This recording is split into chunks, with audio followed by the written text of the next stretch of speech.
பதஞ்சலி ஆசனத்தை 3வது இடத்துல வைக்கிறார். முதல்ல என்ன? யமம், சத்தியம், உண்மையாயிரு, உண்மையாயிரு, பேசு, உண்மை பேசு, நேர்மையாயிரு, சத்தியம். அடுத்தது அஹிம்சை. நமக்கு வலிமை இருந்து கூட மற்றவரை துன்புறுத்த, வார்த்தையாலோ செயலாலோ துன்புறுத்த அந்த தவிர்க்க முயல்வது, பழிவாங்கணுங்கிற அந்த கோபத்தை தவிர்ப்பது அஹிம்சை. சரி, தவிர்க்க முடியாத அஹிம்சை. நாம் போற பஸ்ஸு ரோட்ல இருக்கிற ஒரு பூனை மேல ஏற்றி சாகடிக்குது. நான் வீட்டுல தண்ணீரை கொதிக்க வைத்தா கிருமிகள் எல்லாம் செத்து போகுது. உண்மைதான், தவிர்க்க முடியாத வன்முறை. இதெல்லாம் குடும்பம் நடத்தும் பொழுதே இந்த வன்முறை நடக்கும். குடும்பத்தில் இருக்கிறவனுக்கு ஒரு அளவு வரை வன்முறை தவிர்க்க முடியாதது, ஹிம்சை தவிர்க்க முடியாது. இப்போ வீடு கட்டணும், இந்த மரத்தை வெட்டணும், மரத்தை வெட்டினா வீடு அல்ல, ஒரு கிளையாவது வெட்டினாத்தான் கூரை அமைக்க முடியும். அது ஒரு வன்முறை. ஆனால் குடும்பத்தில் நமக்கு நம்மளை சுற்றி இருக்கிறவங்களை பாதுகாக்க வேண்டிய கடமை இருக்கு. குழந்தை படுத்திருக்கு, ஒரு பாம்பு அந்த குழந்தையை நோக்கி வரும்போது பாம்பை கொல்வது தவிர்க்க முடியாத ஒரு ஹிம்சை, வன்முறை.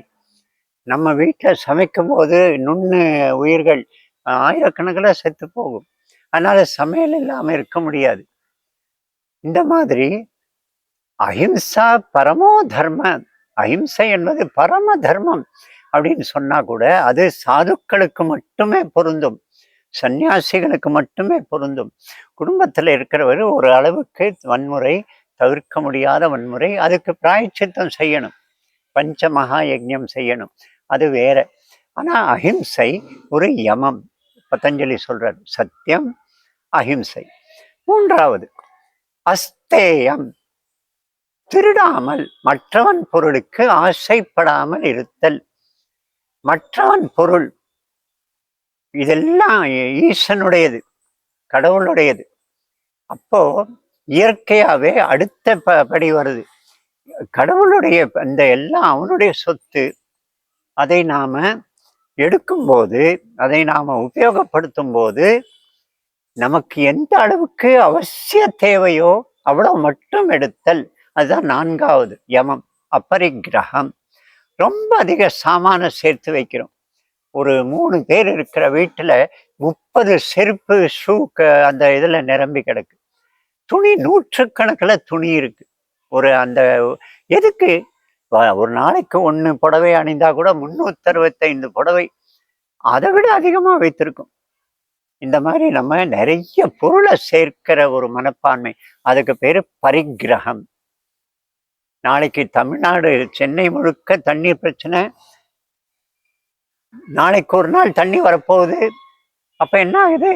சின்ன டம்ளர்ல இருந்து அண்டா குண்டா இருக்கிறது எல்லாத்தையும் நமக்கு மட்டும் கஷ்டம் வரக்கூடாதுன்னு நினைக்கிறோம். ஊருக்கெல்லாம் கஷ்டம், அதுல நாம அனுபவிப்போம். எல்லாரும் சொல்ற 1 மணி நேரம் ஒரு வாளி தண்ணி குளிக்க, ஒரு வாளி தண்ணி துணியை துவைக்க, அப்புறம் சமைக்க ஒரு வாளி தண்ணி. ஒரு 3 பேர் 4 பேர் இருக்கிற குடும்பத்துக்கு போதும். இது அபரிக்கிரகம். நமக்கு என்ன தேவையோ அந்த அளவுக்கு மட்டும் இந்த இயற்கையிலிருந்து எடுத்துக்கொள்ளுதல் அபரிக்கிரகம். திருடாமை, மற்றவன் பொருளுக்கு ஆசைப்படாமை, இது 3வது அஸ்தேயம் சொன்ன அபரிக்கிரகம். 4வது. 5வது இந்த யமம்ல பிரம்மச்சரியம், கட்டுப்பாடு, வசம், தன்வசம். இந்த மாதிரி 5 யமங்களை நீ கடைப்பிடி. அதுக்கப்புறம் யோகாசனத்துக்கு வரலாம். அடுத்தது அவர் சொல்வது நியமங்கள், டெய்லி டிசிப்ளின், தூய்மை, சௌச்சம். தினம் தினம் தினம் தினம் 1 வேளை 2 வேளை 3 வேளை குளித்தல். தினம் வாக்கு சுத்தமா இருத்தல், நம்முடைய மனசு சிந்தனை சுத்தமாக்க முயற்சி செய்தல், உடம்பு சுத்தமாக்கல். நம்முடைய சௌச்சத்துக்காக நாம செய்யக்கூடிய கிரியைகள் எல்லாம் இருக்கு. தூய்மைக்காக, வாய் தூய்மைக்கு, நம்முடைய தொண்டை லங்ஸ் தூய்மைக்கு கபாலபாதி போன்ற பயிற்சி, வயிற்று தூய்மைக்கு தௌத்தி போன்ற கிரியா, கண்ணு தூய்மைக்கு திராட்டக்க என்ற கிரியா, குளித்தல். இதெல்லாம் வாக்கு தூய்மைக்கு சுத்தமான உச்சரிப்பு, நல்ல விஷயங்களை படித்தல், இது வாக்கு தூய்மை. மன தூய்மைக்கு சிந்தனை, நல்ல சிந்தனையை, நல்ல நண்பர்களை, நல்ல நட்பை ஏற்படுத்தி கொள்ளுதல், இந்த மாதிரி பிரம்மச்சரியம். இது அடுத்தது நியமங்கள்ல, டெய்லி டிசிப்ளின்ல தூய்மை. இது ஒரு முதல் நியமம், டெய்லி டிசிப்ளின். ரெண்டாவது சந்தோஷம். இது ஒரு டிசிப்ளின்ங்கிறாரு பதஞ்சலி. சந்தோஷம்னு சொன்னா திருப்தி. நம்ம கிட்ட நம்முடைய சூழ்நிலையை பற்றி, நம்முடைய ஸ்டேட்டஸ் பற்றி, நம்ம கிட்ட இருப்பதை பற்றி சந்தோஷம், ஆனந்தம். இல்லையேங்கிற குறை, விளக்கெண்ணெவை குடிச்சவன் மாதிரி மூஞ்சிய வச்சுக்கிட்டு இல்லைங்கிற பாடு பாடிட்டு, இருக்கிறவனை பார்த்து பொறாமைப்பட்டு பெருமூச்சு விட்டு, இதெல்லாம் நம்ம வாழ்க்கையை துன்பமயமாக்கு. ஸோ சந்தோஷம் என்று சொன்னால் திருப்தி. எது கிடைத்தாலும், எவ்வளவு கிடைத்தாலும், கிடைக்காவிட்டாலும் சந்தோஷமே. இது ரெண்டாவது நியமம். இது நித்திய நியமம், டெய்லி கடைபிடிக்க வேண்டிய நியமம். மூன்றாவது சுவாத்தியாயம். தினம் தினம் படிக்கணுமா, நம்மளை படிக்கணும், நானே புரிந்து கொள்ளணும். நான் யாரு, நான் எதற்காக இந்த உலகத்திற்கு வந்தேன், எனக்கும் இந்த உலகத்திற்கும் என்ன சம்பந்தம், இதெல்லாம் படைத்தவன், இதற்கு பின்னால் இருப்பவன் யாரு, அவனுக்கும் எனக்கும் என்ன சம்பந்தம், இதையெல்லாம் நம்ம மனசுல தூண்டிவிடக்கூடிய விஷயங்களை படிக்கணும், தினம் படிக்கணும். No Sunday holiday. ஞாயிற்றுக்கிழமை வேண்டாம், படிப்பு வேண்டாம், என்ஜாய், 10 வரைக்கும் தூங்கு, இதெல்லாம் வெள்ளைக்காரனுடைய கான்செப்ட். நம்மளை பொறுத்தவரை எல்லா நாளும் நாம் படிக்கணும். ஸ்கூல் படிப்புக்காக இல்லை, பரீட்சைக்காக இல்லை, கல்லூரி டிகிரிக்காக இல்லை, வாழ்க்கை முழுவதும் படிக்கணும். பார்க்கக்கூடிய, கேட்கக்கூடிய, சுற்றி சமுதாயத்தில் கிடைக்கக்கூடிய அனுபவங்கள்லேருந்து படிக்கணும், புஸ்தகங்களை படிக்கணும், சத்சங்கங்களை கேட்கணும்.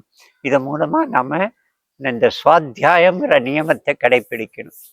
நான்காவது இந்திரிய நிகிரகம், புலன்களை அடக்குதல். நாக்கு, கண்ணு, காது, வாரம் ஒரு தடவை விரதம் இருத்தல். நமக்கு பிடித்த ஒரு ஐட்டம் இருந்தால் கூட சாப்பிடாமல் இருத்தல். சின்ன சின்ன டிசிப்ளின்ஸ், நம்முடைய கண்ணு, காது, நாக்கு, மூக்குக்கு. டிவி பார்க்காம இருத்தல்.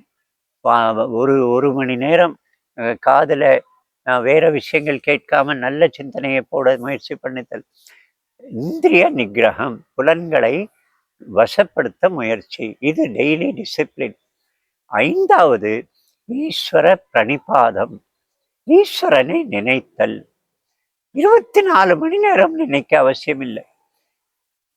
ஒரு அற்புதமான ஒரு விஷயத்தை பார்க்கிறோம், ஒரு அழகான காலை சூரிய உதயத்தை பார்க்கிறோம், ஒரு அழகான ஒரு முகத்தை பார்க்கிறோம், ஒரு நல்ல நறுமணமுள்ள ஒரு பூவை பார்க்கிறோம், ஒரு நல்ல ருச்சியுள்ள மாம்பழத்தை சாப்பிட்றோம்.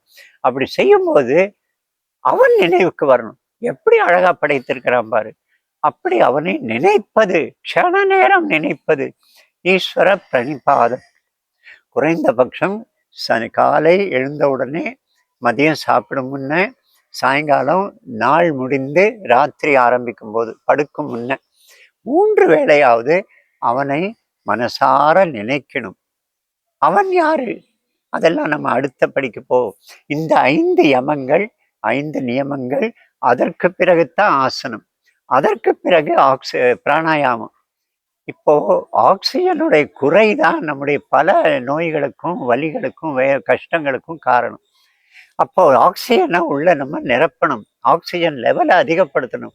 பிராணாயாமம் அற்புதமான ஒரு வழி. பிராணாயாமத்துக்கு மேல்படியான சூக்ஷ்மமான பல பலன்கள் இருந்தாலும், அட்லீஸ்ட் உடம்புல இருக்கிற ஆக்சிஜன் லெவல் அதிகமாகி உடம்புல நோய் எதிர்ப்பு தன்மையை குறைத்து நம்முடைய உடம்பை வஜ்ரமாக மாற்றி, இந்த ஆற்றல் எல்லாம் அந்த பிராணாயாமில் இருக்கு. ஸோ இந்த பிராணாயாமம் 4வது நியமம். அதுக்கப்புறம் 4 அதெல்லாம் நம்ம இப்போ பார்க்க வேண்டாம். யமம் 5, நியமம் 5, ஆசனங்கள் நிறைய, எல்லாம். இதுவும் ஒரு ஆசனம், உட்கார்ந்திருப்பது. ஸ்திரம், சுகம் ஸ்திரம் ஆசனம், ஒரு நிலையில உட்கார வைத்தல், இது ஆசனம். நூற்றுக்கணக்கான ஆசனங்கள் இருக்கு. அடுத்தது பிராணாயாமம். இந்த 4 விஷயங்கள் பதஞ்சலியுடையது. இந்த யோகம் அப்படிங்கிற பிலாசபியில இருக்கிற விஷயங்கள். பகவத்கீதையில யோகம்னா என்னன்னு சொன்னோம். பதஞ்சலி சொன்ன யோக சூத்திரங்கள், யோக வாசிஷ்டியம்னு ஒண்ணு இருக்கு. அது ரொம்ப ஆழமான படிப்பு. அது பற்றி நம்ம அப்புறம் சர்ச்சை பண்ணுவோம்.